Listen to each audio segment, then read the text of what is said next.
Hello friends, ನಾನಿವತ್ತು ನಿಮಗೆ 2 riddles ಕೇಳ್ತೀನಿ. ಅದು ತುಂಬ ಕಷ್ಟವಾದ ರಿಡಲ್ಸು ಫ್ರೆಂಡ್ಸ್. ಅದು ತುಂಬ ಕಷ್ಟ ಆಗಿರುತ್ತೆ, ನೋಡಿ ಟ್ರೈ ಮಾಡಿ, ಚೀಟಿಂಗ್ ಮಾಡಬೇಡಿ.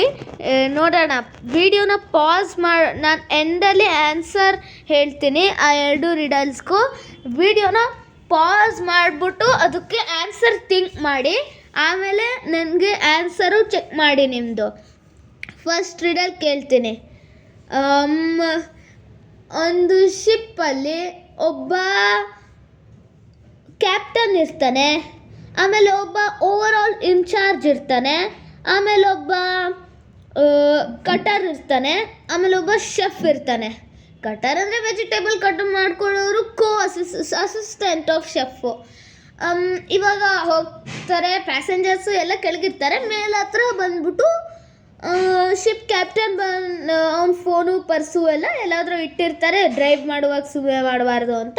ಅಲ್ಲಿಟ್ಬಿಟ್ಟು ಕ್ಲಿಯರ್ ಇದೆ ಅಂತ ಎಲ್ಲ ಚೆಕ್ ಮಾಡಿಕೊಂಡು ಹೋಗ್ಬಿಟ್ಟು ಕಿಚನಿಗೆ ಹೋಗ್ತಾನೆ. ಇಲ್ಲೇನು ನಡೀತಾ ಇದೆ, ಕೆಲಸ ಮಾಡ್ತಾ ಇದ್ದಾರಾ ಇಲ್ವೋ ಅಂತ ನೋಡೋಕ್ಕೆ. ಹೋಗ್ಬಿಟ್ಟು ಕೆಲಸ ಮಾಡ್ತಾ ಇದ್ದಾರಾ ಇಲ್ವೋ ಅಂತ ನೋಡ್ತಾನೆ. ಎಲ್ಲರೂ ಕೆಲಸ ಮಾಡ್ತಾಯಿದ್ರು. ಅಸಿಸ್ಟೆಂಟು ಅವನಿಗೆ ಕೆಲಸ ಮಾಡ್ಕೊಡ್ತಾ ಇದ್ದ, ಶೆಫು ಘಮ ಘಮ ಬರೋ ತಿಂಡಿ ಮಾಡಿಕೊಡ್ತಾ ಇದ್ದ, ಅಂದರೆ ಸೀ ಫುಡ್ ಮಾಡ್ತಾರಲ್ಲ ಆ ಥರ ಮಾಡ್ತಾ ಇದ್ದ. ಆಮೇಲೆ ಎಲ್ಲ ಚೆಕ್ ಮಾಡ್ಕೊಂಡು ಬಂದ್ಬಿಟ್ಟು ಹೋಗ್ತಾರೆ. ಅವನು ಅದೆಲ್ಲ ಪರ್ಸು ಫೋನು ಎಲ್ಲ ಇತ್ತಲ್ಲ, ದುಡ್ಡು ಎಲ್ಲ ಮಾಯ ಆಗ್ಬಿಟ್ಟಿರುತ್ತೆ.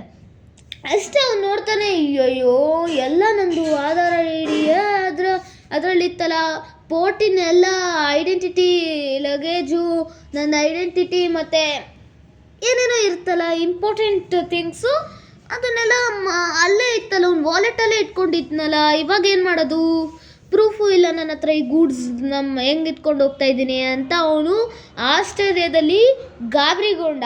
ಆಮೇಲೆ ಹೋಗ್ಬಿಟ್ಟು ಅವನು ಶೆಫ್ನ ಅಂತೂ ನೋಡೇ ಇದ್ದ, ಅಸಿಸ್ಟೆಂಟ್ನು ನೋಡೇ ಇದ್ದ, ಓವರ್ ಇನ್ಚಾರ್ಜ್ ಇರ್ತಾನಲ್ಲ ಅವನೇ ತೊಗೊಂಡಿರ್ತಾನೆ ಅಂತ ಹೋಗ್ತಾನೆ. ಆಮೇಲೆ ಅವನು ಹೇಳ್ತಾನೆ, ಜಪಾನ್ ಫ್ಲ್ಯಾಗ್ ಉಲ್ಟಾ ಆಗಿತ್ತು, ಅದಕ್ಕೆ ಅದನ್ನು ಸರಿ ಮಾಡೋಕ್ಕೆ ಹೋಗಿದ್ದೆ.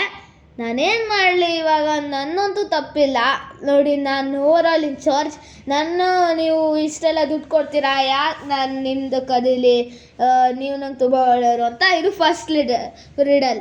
ನಿಮ್ಗೆ ಅರ್ಥ ಆಗಲಿಲ್ಲ ಅಂದರೆ ಇನ್ನೊಂದ್ಸಲ ರಿವರ್ಸ್ ಮಾಡಿ ಕೇಳ್ಕೊಳ್ಳಿ, ನಾನು ಈಸಿಯಾಗಿ ಎಕ್ಸ್ಪ್ಲೇನ್ ಮಾಡಿದ್ದೀನಿ ನೋಡಿ ಫ್ರೆಂಡ್ಸ್. ಎಂಡಲ್ಲಿ ಆನ್ಸರ್ ಹೇಳ್ತೇನೆ. ಇವಾಗ ಬಂದ್ಬಿಟ್ಟು ಸೆಕೆಂಡ್ ರಿಡಲ್ ಬಗ್ಗೆ ಮಾತಾಡೋಣ.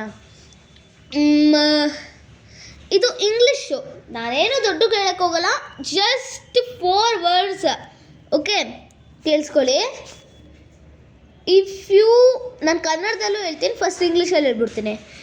If you have it, you don't want to share it, but if you share it, it will be not what it is.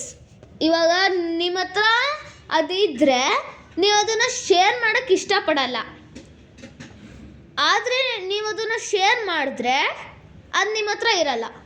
ಅದು ನಿಮ್ಮ ಹತ್ರ ಇರಲ್ಲ, ಮತ್ತು ಅದೇನಿರುತ್ತೋ ಅದ್ರ ವ್ಯಾಲ್ಯೂ ಏನಿರುತ್ತೋ ಅದಿರಲ್ಲ. Okay, most of the people would get confused. ನೋಡಿ ಫ್ರೆಂಡ್ಸ್, ನಾನು ಶಿಫ್ಟ್ ಆಗಿಬಿಟ್ಟಿದ್ದೀನಿ. ಇವಾಗ ಹೆಂಗಿದ್ರು ಪಾಸ್ ಆಗಿತ್ತು, ಅದಕ್ಕೆ ನಿಮಗೆ ಏನು ಪ್ರಾಬ್ಲಮ್ ಆಗಿರಲ್ಲ. ಯಾರೋ ಬಂದಿದ್ರು, ಅದಕ್ಕೆ ಈ ಸೈಡಿಗೆ ಬಂದೀನಿ. ಇವಾಗ ಫೈನಲಿ ನೀವು ಯಾವ್ದಕ್ಕೆ ವೇಟ್ ಮಾಡ್ತಾಯಿದ್ರಿ, ಅದಕ್ಕೆ ಆನ್ಸರ್ಸ್ ರೆಡಿ ಆಗಿದೆ. First answer, as the people say, ಎಲ್ಲರೂ ಹೇಳಿರ್ತಾರೆ ಇನ್ಚಾರ್ಜ್, ಓವರ್ ಆಲ್ ಇನ್ಚಾರ್ಜ್ ಯಾರು ಇರ್ತಾನೆ ಅವನೇ, ಫ್ಲ್ಯಾಗ್ ಅವನು ಅಂತ. ಅದು ಕರೆಕ್ಟ್, ಓಕೆ ಫ್ರೆಂಡ್ಸ್. ಬಟ್ ಯಾಕೆ ಅನ್ನೋರು ಅಟ್ಲೀಸ್ಟ್ 30% ಜನ ಗೆಸ್ ಮಾಡೋಕ್ಕಾಗಿರಲ್ಲ. I will say that finally answer is ಅವನೇ ಹೌದು. ಆದರೆ ಯಾಕೆ ಅಂದರೆ ಅವನು ಯಾವತ್ತಾದರೂ ಜಪಾನ್ ಫ್ಲ್ಯಾಗ್ ಹೆಂಗಪ್ಪ ಉಲ್ಟಾ ಆಗುತ್ತೆ, ಇದು ಒಂದು ಲಾಜಿಕಲ್ ಜೋಕೆ. ಸೆಕೆಂಡ್ ಒನ್ನು ಜೋಕ್ ಅಲ್ಲ, ಆದರೆ logic. Second one most of the people ಪಕ್ಕ ಇದೆ, ಎಲ್ಲದಕ್ಕಿಂತ ಹಾಡಿದ್ದು 2 ರಿಡಲ್ಸಲ್ಲಿ. And that is answer is secret. ಅರ್ಥ ಆಯ್ತಾ? ಸೀಕ್ರೆಟ್ ನಿಮ್ಮ ಹತ್ರ ಇದ್ದರೆ ನೀವು ಅದನ್ನು ಶೇರ್ ಮಾಡೋಕ್ಕೆ ಇಷ್ಟಪಡಲ್ಲ, ಆದರೆ ನೀವು ಸೀಕ್ರೆಟ್ನ ಶೇರ್ ಮಾಡಿದ್ರೆ ಅದು ಸೀಕ್ರೆಟೇ ಇರಲ್ಲ. ಓಕೆ ಫ್ರೆಂಡ್ಸ್, ಇವತ್ತಿನ ವೀಡಿಯೋಗೆ ಇಷ್ಟೇ. ಆಮೇಲೆ ಇದೇ ಥರ ವೀಡಿಯೋ ಹಾಕ್ತಾ ಇರ್ತೀವಿ, ನೀವು ನನ್ನ ಸಪೋರ್ಟ್ ಮಾಡಿ ಫ್ರೆಂಡ್ಸ್. ಬಾಯ್.